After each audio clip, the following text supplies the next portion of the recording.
আসসালামু আলাইকুম প্রিয় তৃতীয় শ্রেণীর শিক্ষার্থীরা, তোমাদের ইংরেজি বইয়ের ৪৪ পৃষ্ঠার আমরা সমাধান করব ইউনিট 3 লেসন 5। চলো আমরা এই পুরো পেজটা পড়ব রিডিং এবং অর্থ সহকারে। প্রিয় শিক্ষার্থীরা, যদি আমি এভাবে পড়াই যে প্রতিটি শব্দের অর্থ এবং উচ্চারণ সহ যদি লিখে দিই, তারপরে তার সাথে অর্থ থাকবে, কেমন হয়? দেখো এখানে carrying out and making requests in everyday life. চলো আমরা এগুলো সবগুলো অর্থ সহকারে পড়ি। প্রিয় শিক্ষার্থীরা দেখো, carrying out and making requests in everyday life. দেখো এখানে উচ্চারণ দেওয়া আছে, তোমরা উচ্চারণগুলো দেখে পড়তে পারো। এর অর্থ হলো প্রতিদিনে জীবনের অনুরোধ করা এবং তা সম্পূর্ণ করা। সেন্টেন্স 1, তোমাদের অ্যাক্টিভিটি যে এ ছিল, তো অ্যাক্টিভিটি এ পড়বো আমরা। Look at the pictures and match each of them with a request given in the box. দেখো আমরা এগুলো সবগুলো অর্থ করি। এর অর্থ হলো ছবিগুলো দেখো এবং বক্সের দেওয়া অনুরোধগুলো সাথে প্রতিটি মিলাও। যেমন লুক অ্যাট অর্থ তাকাও, দ্য পিকচার্স অর্থ ছবিগুলোর দিকে, অ্যান্ড এবং ম্যাচ মিলাও, ইচ প্রতিটি, অফ দেম তাদের, উইথ সাথে, আর রিকোয়েস্ট অর্থ হলো অনুরোধ, গিভেন অর্থ দেওয়া, ইন দ্য বক্স মানে বক্সের ভিতরে।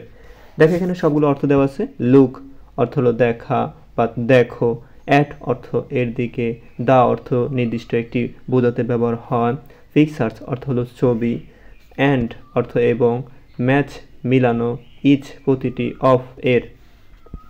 তারপর দেখো দেম তাদের, উইথ সঙ্গে, এ বা আ একটি, রিকোয়েস্ট অর্থ অনুরোধ, গিভেন অর্থ হলো দেওয়া, ইন অর্থ ভেতরে, দ্য বক্স অর্থ হলো বক্সটির।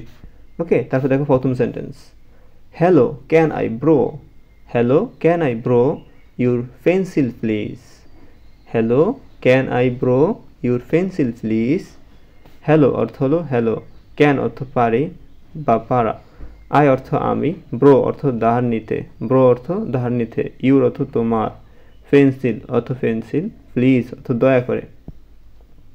তো আমরা পড়বো যে তোমাদের যে ইংলিশ যে সেন্টেন্সটা ছিল, মানে যে বাক্যটা ছিল, হ্যালো ক্যান আই, হ্যালো অত ওহে, ক্যান আই আমি কি, মানে ক্যান আই আমি কি পারি, ব্রো ধার নিতে, ইউর পেন্সিল তোমার পেন্সিল, প্লিজ মানে কি বলতে পারি আমরা বলো তো? হ্যালো অথ কি hello, can I bro your pencil please মানে আমি কি তোমার পেন্সিলটি ধার নিতে পারি। তারপর দেখো দ্বিতীয় সেন্টেন্স কী ছিল, শিওর অর্থ কি অবশ্যই, শিওর অর্থ কি অবশ্যই। ওকে, তারপর দেখো এখানে থার্ড মানে তৃতীয় সেন্টেন্স হলো, high can I have an orange juice please. দেখো এখানে হাই অর্থ হাই, ক্যান অর্থ পারি, এখানে উচ্চারণ দেওয়া আছে ক্যান, আই অর্থ আমি মানে আই, হ্যাভ অর্থ কি নিতে, হ্যাভ, অ্যান অর্থ একটি, হ্যাভ অর্থ আছে, তারপর নিতে এগুলো বোঝায়, অ্যান অর্থ একটি, অ্যান, অরেঞ্জ অর্থ কি কমলা, অরেঞ্জ, জুস অর্থ জুস, প্লিজ অর্থ দয়া করে। তারপরে দেখো আমরা এটা সেন্টেন্সটা পড়ি যে হাই ক্যান আই আমি কি পারি, ক্যান আই, ক্যান অর্থ কি পারা, আই অর্থ আমি, ক্যান আই আমি কি পারি, have an orange juice please মানে আমি কি একটি কমলা জুস নিতে পারি। দেখো high can I have an orange juice please মানে হাই আমি কি একটি কমলা জুস নিতে পারি। তারপর দেখো কি বলছে, অফকোর্স মানে অবশ্যই, অফকোর্স মানে অবশ্যই, I will make you one. দেখো এখানে আমরা সবগুলো অর্থ করবো। অফকোর্স, অফকোর্স অর্থ অবশ্যই, আই মানে আমি, উইল অর্থ করব, এখানে উইল উচ্চারণ দেওয়া আছে, মেক অর্থ তৈরি করব মানে মেক, তারপরে ইউ অর্থ তোমার জন্য, ইউ, ওয়ান অর্থ একটি মানে ওয়ান উচ্চারণ দেওয়া আছে এখানে, ঠিক আছে। তো এখানে আমাদের সেন্টেন্সটা কি ছিল, of course I will make you one মানে অবশ্যই আমি তোমার জন্য একটি তৈরি করব, মানে আই অফকোর্স মানে অবশ্যই, I will make you one আমি তোমার জন্য একটি তৈরি করব। তারপর দেখো পরের সেন্টেন্স কী ছিল, excuse me can I bro this book please. তো আমরা এখানে প্রতিটি শব্দের অর্থ করব। যেমন এক্সকিউজ মি অর্থ কি মাফ করবেন, ক্যান অর্থ পারি, আই অর্থ আমি, ব্রো অর্থ কি ধার নেওয়া যে ব্রো, তারপরে দিস অর্থ এই, বুক অর্থ বই, প্লিজ অর্থ কি দয়া করে। তো এখানে তোমরা সবগুলো অর্থ করে নিবা। তারপর দেখো এখানে মাফ করবেন আমি কি, আচ্ছা ইংলিশ সেন্টেন্সটা করি, এক্সকিউজ মি মাফ করবেন, ক্যান আই আমি কি পারি, ব্রো ধার নিতে, দিস বুক এই বইটি, প্লিজ মানে আমি কি এই বইটি ধার নিতে পারি। তারপর দেখো কি বলছে এখানে, বলছে সরি, কি বলছে সরি, সরি দুঃখিত, this book is not for ব্রোয়িং। দেখো আমরা প্রতিটা শব্দের অর্থ করবো সরি অর্থ দুঃখিত, দিস অর্থ এই, দিস লেখা আছে, বুক অর্থ বই, বুক ইজ অর্থ হলো, ইজ নট অর্থ ন বা না, নট ফর অর্থ জন্য, ফর ব্রোয়িং অর্থ কি ধার নেওয়ার জন্য।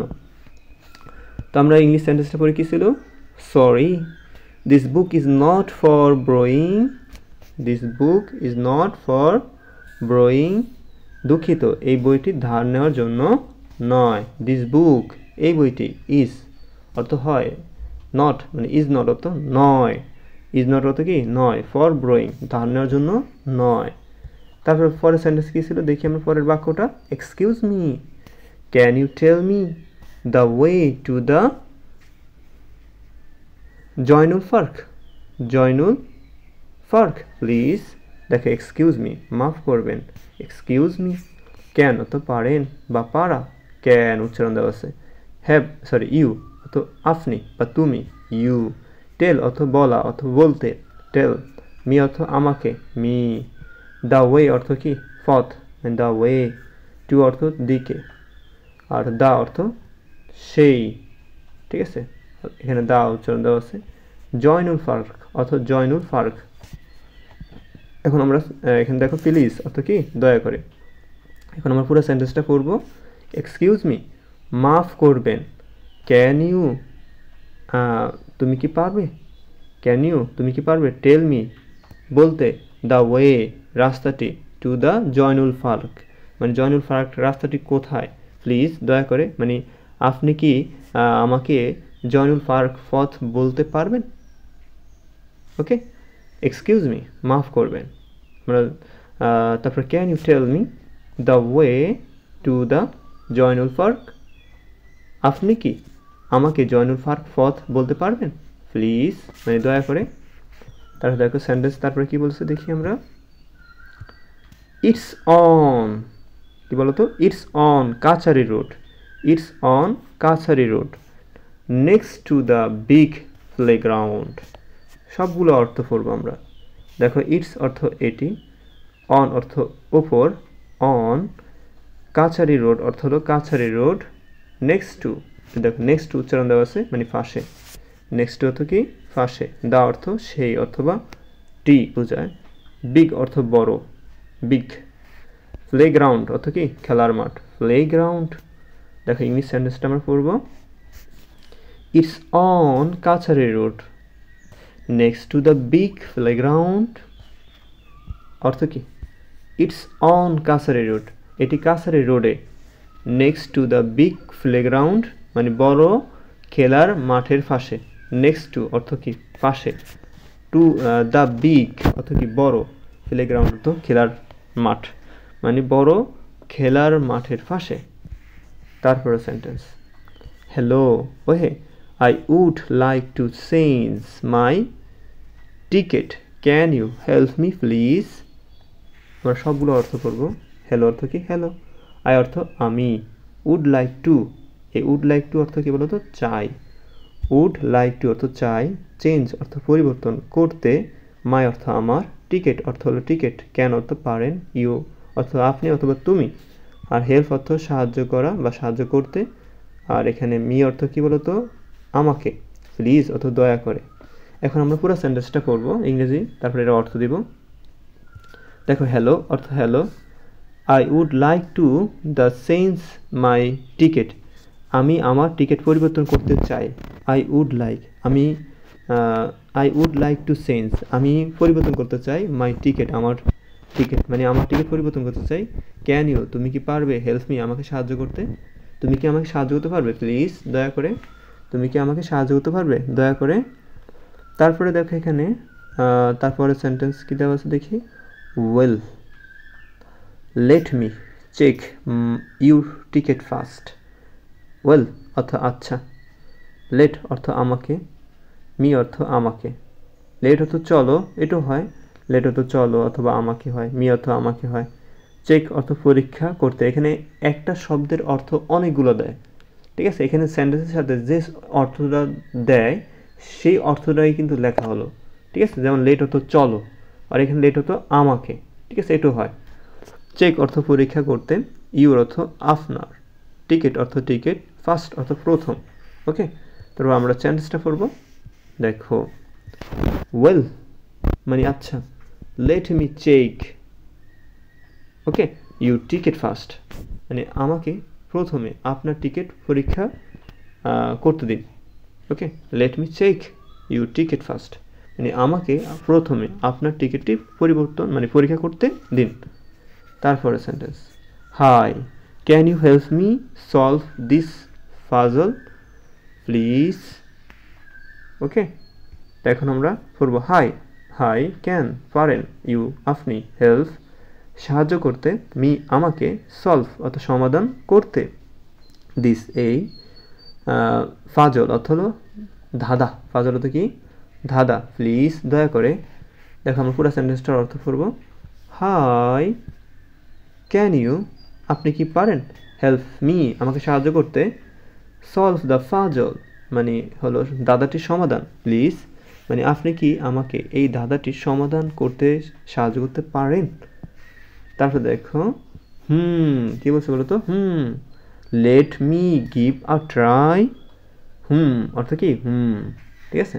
তারপর দেখো আমরা প্রতি শব্দের অর্থ করব, লেট অর্থ আমাকে অথবা চলো, মি অর্থ আমাকে, গিভ অর্থ দিতে, আ ট্রাই একটি চেষ্টা। দেখো আমরা সেন্টেন্সটা পড়ব, let me give a try আমাকে একটি চেষ্টা করতে দিন মানে আমাকে একটি কি চেষ্টা করতে দিন, লেট মি আমাকে, গিভ দেন আ ট্রাই একটি চেষ্টা মানে আমাকে একটি চেষ্টা করতে দিন। আশা করি প্রিয় শিক্ষার্থীরা তোমরা বুঝতে পেরেছো।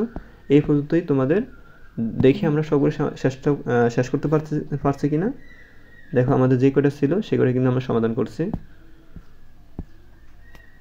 এই দেখো, এই যে let me give a try আমাকে একটু সমাধান করতে দিন। আশা করি তোমরা প্রিয় শিক্ষার্থীরা বুঝতে পেরেছো। পরবর্তী ভিডিও কিন্তু আমরা 45 পৃষ্ঠা নিয়ে আলোচনা করব। ধন্যবাদ এতক্ষণ সাথে থাকার জন্য। যারা এখনও চ্যানেলটি সাবস্ক্রাইব করোনি, ভিডিওর নিচে দেখবা যে সাবস্ক্রাইব বাটন লেখা আছে, ওইখানে সাবস্ক্রাইবে ক্লিক করলে কিন্তু তোমরা আমার নিয়মিত ভিডিও পেয়ে যাবা। ধন্যবাদ, আসসালামু আলাইকুম।